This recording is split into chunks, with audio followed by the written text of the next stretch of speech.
حدیث میں آتا ہے کہ حضرت انس رضی اللہ تعالیٰ عنہ سے روایت ہے کہ نبی کریم صلی اللہ علیہ وسلم نے ارشاد فرمایا، تین خصلتیں ایسی ہے، خصلتیں مطلب کوالٹیز، تین خصلتیں ایسی ہے کہ جس کسی میں یہ پیدا ہو جائے اس نے ایمان کی مٹھاس کو پا لیا۔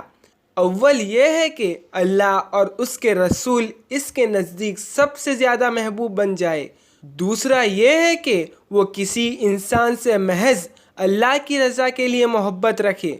تیسرا یہ ہے کہ وہ کفر میں واپس لوٹنے کو ایسا برا جانے جیسا کہ آگ میں ڈالے جانے کو برا جانتا ہے۔ حدیث میں آتا ہے کہ حضرت انس بن مالک رضی اللہ تعالیٰ عنہ سے روایت ہے کہ نبی کریم صلی اللہ علیہ وسلم نے ارشاد فرمایا، انصار سے محبت رکھنا ایمان کی نشانی ہے، اور انصار سے کینہ مطلب ہیٹرڈ، انصار سے کینہ رکھنا نفاق کی نشانی ہے۔ حدیث میں آتا ہے کہ حضرت ابو سعید خدری رضی اللہ تعالیٰ عنہ سے نقل کرتے ہیں کہ رسول اللہ صلی اللہ علیہ وسلم نے ارشاد فرمایا، وہ وقت قریب ہے جب مسلمان کا سب سے عمدہ مال اس کی بکریاں ہوگی، جن کے پیچھے وہ پہاڑوں کی چوٹیاں اور برساتی وادیوں میں اپنے دین کو بچانے کے لیے بھاگ جائے گا۔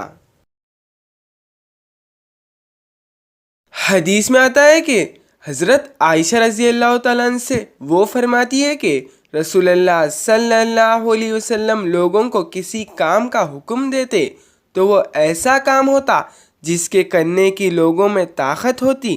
اس پر صحابہ رضی اللہ تعالیٰ نے عرض کیا کہ یا رسول اللہ، ہم لوگ تو آپ جیسے نہیں ہیں، آپ تو معصوم ہیں، اور آپ کی اللہ پاک نے اگلی پچھلی سب لغزشیں معاف فرما دی ہے، اس لیے ہمیں اپنے سے کچھ زیادہ عبادت کرنے کا حکم فرمائے۔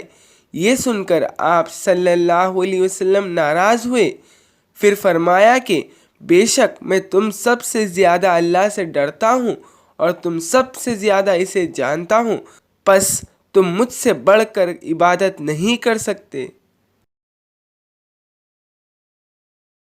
حدیث میں آتا ہے کہ حضرت انس رضی اللہ تعالیٰ عنہ سے روایت ہے کہ آپ صلی اللہ علیہ وسلم نے فرمایا، جس شخص میں یہ تین باتیں ہوگی وہ ایمان کا مزہ پا لے گا۔ ایک یہ کہ وہ شخص جسے اللہ اور اس کے رسول سب سے زیادہ عزیز ہو، اور دوسرا یہ کہ جو کسی بندے سے محض اللہ ہی کے لیے محبت کرے،